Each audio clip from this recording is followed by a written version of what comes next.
دوستان عزیز سلام علیکم. روز همگیتون بخیر باشد. امروز مهمونی تلفن‌های شما امید جان و البته چقدر دستین تلفن این مغازینی ریال فون. تلفنی که در دست من دستین تلفنی تکنو پاور نئو 6 این تلفن وقتی نئو میگومش بسیاری وجود که میدونن کسایی که تکنو نئو استفاده بردن نئو 2 نئو 3 دست اخبار مردم همون تلفن ها میکنن به خاطر چی؟ به خاطر باتری کش و اینکه ضریرش قریب درست میبرد و اوجه همین پاور اوجه نئو 4 کنتا فروشده بود نو 5 کنتا فروشده بود با این علاقه نئو 6 فروشده برآورده تلفنی کمپانی تکنو اینا چقدر دستین از خدا خواهد انا همین تلفن چه اپلیکیشن یوکی 8 پلس 8 یعنی که 16 اپراتیفیکا دارد 256 گیگا پامیتی ان همین تلفن چه خدای پروسه دیزاینش کم تر دیگه کرده تا دوم سوم چهارم پنجم پکلینی را همه سویتوی کابل بودن کسی که در یاد داشته باشد انا ایش داشته الکه نئو 6 باشد коробкаش چی کرده است سابس کرده است коробка سابس کرده نیوک انا هم خیلی коробка دا پول اینفورماسیون دستوری برای خودش نرسونده پرمیر نیوک اینجا نرسونده نئو 6 7000 ماش باتری که 33 وات 20 заряд که و پروسسش مدیاتک هلو جی 99 اولتیمات تمام обзор تمام شد همش گفتم شدم شوخی میکنم کنش نه از اینجا از همش با شما یک باید تلفن خچن شما میتونم در کامپیوتر چی دارد چیو هست پروسسور چه کار میکنه و تلفن خودش چه کار میکنه با همه جای قضیه خش از گپ تو میزنم که نرخ تلفن در مغازینی ریال فون چند سومونه چه услугои خریدن دارد همش در تمام ویدیو میفهمین در ویدیو لایک مونین در کانال ابونه شده مونین به خاطر اینه که هر یک لایکی که شما میمونین هر یک پادکستی که شما میکنین این یکونش مودا مثلا мотивация میشود کانال برای پیشرفت کانال ما این مودا یک мотивация بخواد میشه و ما حرکت میکنیم که بسیارتر ویدیو خوبتر و بهتر برای شما رو کرده رفتن گیریم در ویدیو لایک بمون در کانال ابونه شو ای کارت پول مینوس نمیشه بارداری عزیز و اینا میریم دالشین یوکنین تلفن چه коробка یک طرف مونیم ادری коробка البته تلفن خودش یک طرف میبریم میبینیم که در کامپیوترش چی دارد خب دوستان عزیز نیوکنین گاز گارانتی تالون یعنی که کمپانی تکنو دیگه کمپانی‌های تلفن فرق کنندش همینه که یعنی که 12 پلس یعنی که 13 ماه گارانتی افیشیالی ای کمپانی تکنو داده میشود یعنی که اگر تلفنتون در بین 13 ماه یگان проблема пайдо шид баъди сервис баъди гарантияи 14 рӯзаи магазини риалфон ягон проблема пайдо шид метавонед ки ба ҳамин документҳои телефон худаш ба коробкаш равен сервиси ҳамин компанияи текно бемалол муроҷиат кардан гирен албатта сайтиша мисол tekno.desen www.teknomobil.com да ҳаминҷода поли информатсион расондагӣ бемалол омада чикор карданатон мумкин маълумот гирифтанатон мумкин сервиси дар куҷо будан шавад ва иҷа бошед информатсияҳои нарисондагӣ дар ҳамин документасияш کجا دای سرویس چی هست کانتاکتش هست اینجا در برای تلفن خودش و اینجا نشونه گفته است NFC داشته است تلفن جای سیم کارت یعنی که دو تا سیم کارت میخرد یک تا فلش کارت میخرد این حوزه همه چیزی پلوسی کلونی همین تلفن برای که حوزه قریب بسیار تلفن برآمده شما که آدمایی که تلفن‌های نو میخرن خطا میدونن تلفن‌ها جای سیم کارت جای فلش کارت دارن یعنی که یا سیم کارت می‌تونی فلش کارت ای تلفن خوبیش همینه که دو تا سیم کارت هم مونده میتونی با جای فلش کارت یعنی که میکرو فلش کارت هم مونده میتونی این вообще زوری بدای مقصد جور اکونوم کردگی نیست ده و تلفنچه خودش از این تلفنچه که دیزاینش دم پروسه یک بار اهمیت بدین چه دیزاینش از درباره دیزاینش با عدل نخواهید شما صحبت میکنیم البته و در کامپیوترش با بود است پلونکا این پلونکا کمپانی تکنو عدل مونده خوی بزن نخواهی گفتی که پو استفاده نبر و как всегда чехол прозрачный чехолش را که نیواز نشید اگر که همی کم تا رنگ ردمی کنتا بودجهش زیادتر میکرد و همینجا را چخولی پرازرچی نو چخولی سیاه یکون چخول رسید که دیگه خیلی میزد вообще با سوپر برای چی برای که پرازرچی تیز ضرب میشود و کیفیتش پست‌تر و ردمی را کسایی که در سال 2024 خریدگی ردمی را مثلا نوت 13 نوت 13 پرو را کسی خریدن уже میدونن که چخولش چقدر زور برآمده کمپانی تکنو اکنون میدونم آوازیمت باتر میرسه نمیرسه چخولت ایواز که و کامپلکتاسیش باشد کابل است کابل 20 зарядка تایپ سی با یک جا میفهمیم 20 зарядка بودنشه یعنی که وقتی که تایپ سی درونش سرخ میشه و رنگ یعنی میشه که در کامera دست شما وقتی که درون همین کامera کابل سرخ میشه از نشه 20 зарядка پدر جواب میکنن و بلوک پیتنی دارد بلوک پیتنی 33 وات گفتن که کمپانی تکنو خودش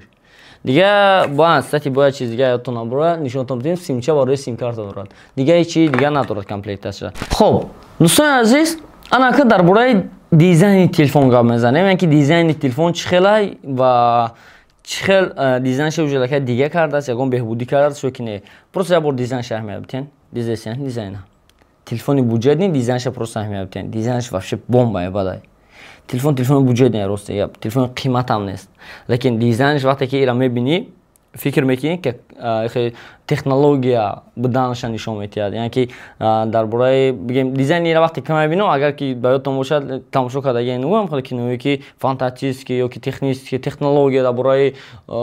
оянда гап мезанад ку. ҳам хеле чизо да монанд кардаги шуда, дар роҳони маҳкамаша мешавад. ҳам хеле чизо. Дизайнш вообще гап надорам. Барое ки зато телефон буҷет ҳам боша, вақте дар бехи гӯшит мемонӣ шайхана, алло. Я нифига себе, у типа какой телефон, да? Телефон мебинад, кайф мекунад. Ак ҷо мебинад ки телефони ту чанд сомона охи. Баъд уҷа алкай дар соли 2024 ба фикри ман ҳами чиз стил модда шид барои ҳамаи телефонҳо, нобаста аз он ки нархи телефон чанд сомонай. Ҳами беғарзи Samsung ҳамаи компанияҳо ҳами дизайнра кардан, яъне ки се камерагара iPhone копия кардан. Яъне ки ёкне стили камераша сетага, яъне секинҷа ҷо кардагай. Tecno кард, Spark кард, общий поколенияш кард, Infinix кард, Realme кард, Honor кард, ҳамаи моделҳои ҳами кора кардан. Ва ина Tecno Neo серам дизайнша маъмул монанд кардааст, яъне ки дута камера дорад, якта спичкаш иҷода. Ва NFC-шам дар ҳамин ҷай. NFC нависондаги ина чӣ қадр десе, NFC дар инҷа нависондаги майдаг метавад. Ва тарикаш нависондаги 7000 мач. Иҷа бошад, пусташ бошад стекляние, пластикови стекляние, масад хе хушвақ багати метавад корпусша вообще гап нест. Ва рамкаш бошад пластикай ва кнопкаи паст баландкунак отпечатки палец дар қисмати боло бошад колонкай. Дар ик тараф чӣ гуфтем ҷои сим карташай, дута сим карта, якта флеш карта мебарад. Ва дар қисмати поён бошад ҷек барои навушник, микрофон, зармонак ҷои Type-C ва бо албатта колонка. Телефон барои идора кардани техникао, яъне ки барои пульт надорад. Телефон буҷетни гуфтумтон. Ва телефон дар рӯи телефон худша нависонагай. Tecno Neo Power 6 батарейкаш 7000 мАч, 20 зарядка 33 Вт дорад. Экран размериш, яъне ки ҳамин нуқта ба ҳамин руқтара, диагонал, яъне ки диагонал ё ки диаметри яъне телефон худаш 6.8. Экран Full HD Plus ва 120 ГГц кор мекунад. Частотаи экран ҳам баландаш 120 стандарт рафтеса, 120 ГГц экран кор мекунад ва процессори телефон MediaTek Helio G99 Ultimate. Ва Ultimate чӣ маъно дорад? Ultimate маънои ҳамонро дорад ки процессори бақувваттар, ҳама максималиш, яъне мисол ҳаст ку Pro 15 ҳаст, 15 Pro, 15 Pro Max ҳаст ку, ё ки S24 ҳаст, S24 Plus ҳаст, S24 Ultra ҳаст. Ана процессорҳо ҳам хеле ҳаст. MediaTek Helio G99, MediaTek Helio G99 Ultra, MediaTek Helio G99 Ultimate ҳаст. Яъне ки последний ҳамин процессор дар ҳамин задаган MediaTek Helio G99. Ва оперативка чӣ хеле гуфтем, как обычный 8+8 256 памят дорад ва стерео динамик дорад. Стерео динамик яъне ки ду тарафа динамика дорад. Динамикаш бениҳоят нағзи бадай. Ишо, как гуфтем, NFC поддерживад мекунад. Телефончака ки ҳозир ман рости гап дариш ягон мурдаги нестам. Ҳозир хати баробари шумо мебинем ки телефон дар дарунаш чиё дорад, чӣ надорад. Телефон ҳозир ман гирон мекунам. Экранаш хай чётка, как обычный, как Android экранаш кор мекунад. Ҳозир худо хоҳад хати шумо мебинем ки экранаш хеле кор мекунад. خب دوستان عزیز این چه دستین تلفنچه که وجود نصرای کرده مونده برای که وقت شما اکرام کنید گفته تلفن اتوماتیک نصرای کردم و اینش خیلی دستین پولنی اکران یارکس چیز من بالا میکنم یا برای همه بیتین یارکس اکرانا این یارکس اکران دیدسینا نجده این کامera بولگی نافته ساکی کامera نمیدونم چه خلای اکران گفته سن نافته سای برای خود یارکسش پاستار میکنم شو که شما وید نشود نه یارکس اکران پوینتار میکنم شما وید نمیشود که شو من کجا دارم مثلا چیکار کردم اینا تلفن کورکنیش یا برش مختون اهمیت بدین خب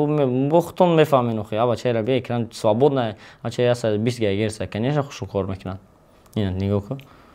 чёткай бадай ва масъалаи даршиш иҷа боша мебинем ҳозир настройкаш медорем чӣ хел ки масалан дар бораи системаи ҳамин телефон ма гап задам ҳамун системаро бо ҳамаша дар инҷа нишон метиҳад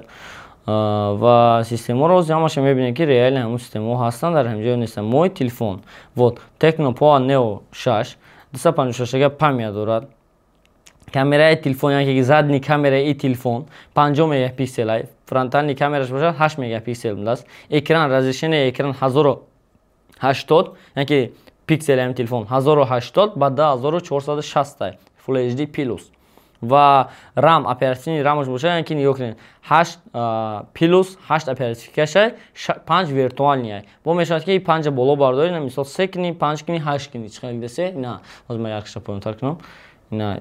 дестина 3 карда метавонед ира якш оперативкаша 3 5 8 карда метавонед мисол агар 8 дамонинаш уже автоматики изменид мешавад ҳозир ина як гиром мешавад мембара перезагрузка мешавад уже акай 8 мешавад оперативкаи телефон яки 8 плюс 8 мешавад телефон яки процессораш бо скорост кор куниш тезтар ва бақувваттар мешавад телефончаи чотка естественно мада майра обзорашо тамошо кардам ҳозир ин хати хитон якум бор кор кардасам лекин обзорашо вақте ки ман тамошо мекунам ай дига блогеро ман уже аллакай фаҳмидам ки чӣ хел телефона чӣ хел телефон нест ва хостум ҳамеram барои шумо бирасонам ки телефонча чотка бадай ва бардорое ки мисол шумо мехоҳед ки ай заряд проблема надошта бошед ва заряд телефонтон свободно як рӯз барад марҳамат ман тавсия метавонам ҳамин телефона барои чӣ барои ки батарейкаи ин телефон 7000 мачай ҳозир 99% телефоное ки 95% телефоное ки ҳозир мебурояд ҳамаш 5000 мач батарейка дорад даже iPhone 15 Pro Max 5000 нестай ин телефон батарейкаш 7000 мачай иман мебарад ки як рӯз свободно зиёд мебарад ва бардорое ки уже алкай мехоҳад Tecno Neo поколени Neo 3 Neo 4 Neo 5 ёки ҳаст Neo 2 истифода мебарен илтимос дар комментария як бор нависен ки заряди телефонои шумо чанд соатӣ бурдестад ҳамин Neo ва комментария ҳар як шуморо албатта ман мебинам лайк мемонам бо дастгирии шумо иншоалло бо комментариҳои зиёд мешавад ва видеои ба дига одамо рекомендатсия мебурояд ва ҳозир масъалаи камераша мебинем камераша гуфтем чӣ қадар гуфтем 50 мегапикселай ина камераша ҳозир як бор инҷа сурат мемонамаш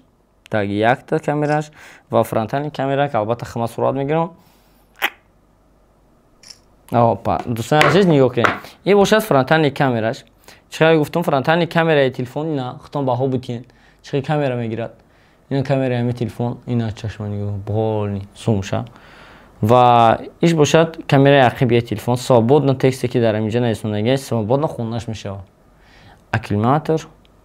увеличение объема 33 ватта бистра зарядка масъалаи ҳама асосии масъалаи нархи ин телефон ани момент дар шаҳри Москва яки дар магазини Realfon 8/128 нархи телефон бошад дар магазини мо 16000 рублай ва ҳаст бо ҳамира 8/56 ки нархи ваш 17490 рублай ва як чиз дигар мегуфтам ки дӯстони азиз агар ки шумо 8/26 бигиред яки 16000 дай ин баробар мешавад ба 80 дона шаурма яки якта телефон нархиш баробари 80 дона шаурма ва